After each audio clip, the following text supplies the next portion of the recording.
Isang pagpalang araw mga kabansot. Ito tayo ulit ngayon at maglilinis ng ating isang bansot na coconut. Ayan, tanim siya nung January 1. Ayan.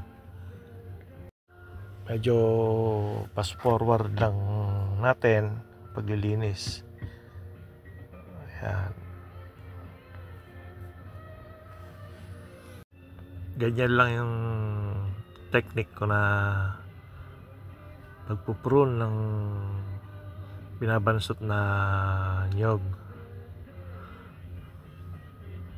Sa mga nakapapanood, pwede po nating tapusin yung video.